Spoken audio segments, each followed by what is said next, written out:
Enero de 2026. Endrick acaba de llegar a Lyon cedido por el Real Madrid, y en sus primeros partidos pasa algo que en Madrid casi nunca pudo mostrar. Juega con continuidad, toca más la pelota, aparece en el área, asiste, marca y empieza a parecerse otra vez al delantero por el que el Madrid apostó tan pronto. Hace unos meses parecía atrapado en el banquillo del Bernabéu. Ahora, en Francia, vuelve a estar en la conversación. Y la pregunta ya no es si tiene talento. La pregunta es si el Madrid lo estaba frenando o si Lyon simplemente le dio el contexto que necesitaba. Hay algo interesante en la forma en que Endrick cambió de un equipo a otro. En el Real Madrid parecía un jugador acelerado, casi obligado a demostrar todo en pocos minutos. Entraba al campo y daba la sensación de que cada toque tenía que ser importante, cada remate tenía que terminar en gol y cada jugada tenía que convencer al entrenador para volver a usarlo. Eso no es fácil para ningún jugador, mucho menos para uno de 19 años que llegó desde Brasil con una etiqueta enorme encima. Y claro, no estamos hablando de un juvenil cualquiera. Endrick llegó al Madrid después de haber sido fichado desde Palmeiras como una de las grandes promesas del fútbol brasileño. El acuerdo se había cerrado desde 2022, pero no pudo incorporarse hasta julio de 2024, después de cumplir 18 años.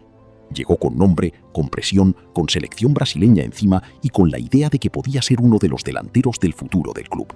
Las expectativas alrededor de su llegada al Bernabéu eran enormes, pero también que su impacto real quedó limitado por la falta de minutos. El problema es que en el Madrid no basta con tener talento. Tienes que encontrar espacio en una plantilla donde compites con Mbappé, Vinicius, Rodrigo, Bellingham y otros jugadores que ya están hechos para ganar ahora. Y ahí Endrick quedó en un lugar complicado. Demasiado importante como proyecto para quedar separado, pero demasiado joven para exigir un sitio fijo en uno de los equipos más presionados del mundo. Por eso la cesión al Lyon tiene sentido. El 23 de diciembre de 2025, el Real Madrid hizo oficial que Endrick se iba cedido al Olympique de Lyon hasta el 30 de junio de 2026. No fue una venta, ni una despedida, ni una señal de que el club dejaba de creer en él. Fue una cesión corta, hasta final de temporada, para que jugara, compitiera y no se quedara congelado en el banquillo. Pero antes de decir que Endrick resurgió, hay que hacer la pregunta importante. ¿Realmente mejoró o simplemente estamos exagerando porque marcó algunos goles en Francia? El mejor lugar para responder eso está en la comparación. En la temporada anterior con el Real Madrid, Endrick jugó 37 partidos en todas las competiciones, pero solo fue titular 8 veces y acumuló 847 minutos. Marcó 7 goles, que no es un mal dato para alguien con tan poco tiempo, pero seguía siendo una participación muy fragmentada. Y en la temporada 2025-26, antes de salir cedido, la situación fue todavía más clara. Solo había jugado 3 partidos, con una titularidad y 99 minutos desde la llegada de Xabi Alonso al banquillo. Ese dato cambia la lectura. Si un delantero juega 99 minutos en varios meses, no estás midiendo realmente su nivel. Estás midiendo su capacidad de sobrevivir a ratos sueltos. Y eso para un atacante joven suele ser peligroso, porque empieza a jugar con prisa, quiere rematar rápido, quiere correr antes de pensar y quiere demostrar en 10 minutos lo que normalmente se construye en 10 partidos. En Lyon, el contexto fue otro. Según el diario AS, desde su debut con el equipo francés, Endrick jugó 21 partidos, marcó 8 goles y dio 9 asistencias. Es decir, participó directamente en 17 goles. Además, el mismo reporte calculó que necesitó apenas 92,59 minutos para participar en un gol. Una cifra que lo dejó entre los brasileños más efectivos en Europa durante ese tramo, solo por detrás de Rafinha en eficacia por minutos. Ese es el antes y después real.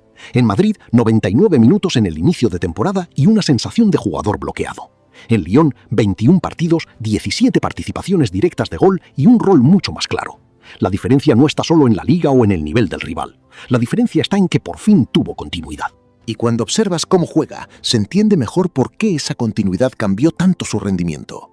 Endrick no es un delantero que necesite tocar la pelota 50 veces para influir. Su juego vive de acciones cortas, de movimientos agresivos, de remates rápidos y de atacar zonas donde el defensor llega tarde. Pero para que eso funcione, necesita ritmo, confianza y compañeros que entiendan sus movimientos. En Madrid muchas veces parecía reducido a una función demasiado pequeña.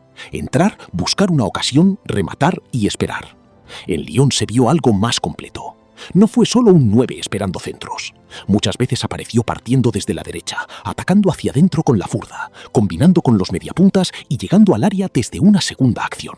Esa versión es más interesante, porque lo convierte en un atacante menos predecible y mucho más útil para un equipo grande. Su partido contra Metz fue el primer gran aviso. Hendrik hizo un hat-trick en la victoria 5-2 de Lyon y, según FODMOB, se convirtió en el jugador más joven en la historia del club en marcar un triplete en Ligue 1, con 19 años y 188 días. También tuvo 6 remates a puerta, igualando el registro más alto de un jugador de Lyon en la liga francesa desde que Opta empezó a analizar la competición en 2006-07. Ese partido no solo sirve para decir metió 3 goles, sirve para mostrar algo más importante. Cuando tiene volumen, Hendrik genera.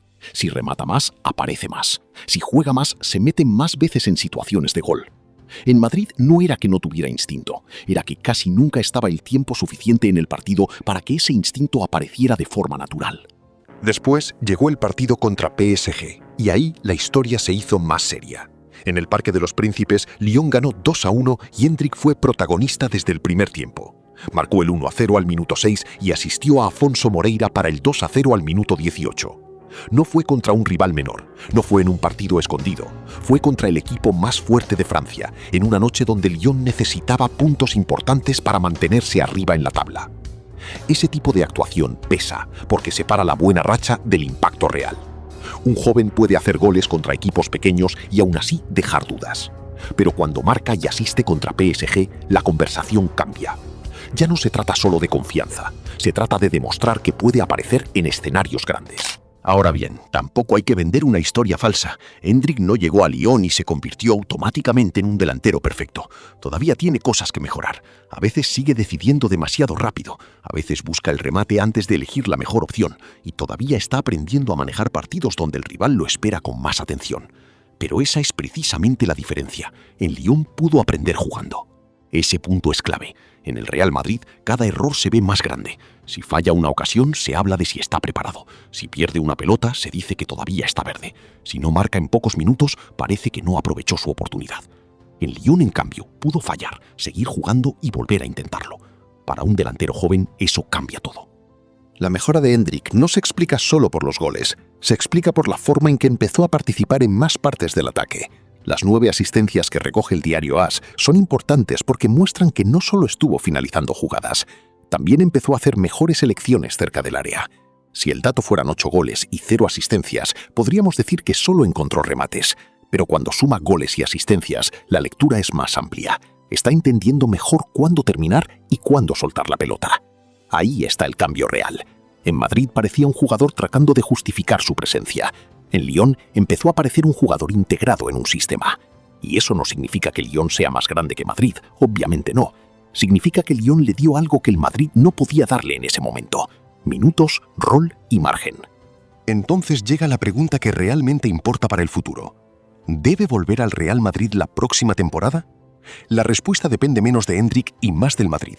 Si el club lo trae de vuelta para ser el quinto o sexto atacante, entrar 10 minutos cada 3 partidos y volver a vivir con ansiedad, quizás sería mejor dejarlo cedido una temporada más. No porque no tenga nivel, sino porque lo peor para un jugador de 19 años es cortar una progresión justo cuando empieza a tomar forma. Pero si el Madrid tiene un plan real para él, su regreso puede tener sentido. Hendrik puede ofrecer algo que no todos los atacantes del equipo tienen. Mbappé necesita libertad y espacio. Vinicius necesita recibir abierto y encarar. Rodrigo necesita contacto con la pelota para crecer en el partido. Hendrik puede ser más directo, atacar el área, rematar rápido, presionar con energía, caer a derecha y dar una alternativa cuando el equipo necesita algo más agresivo.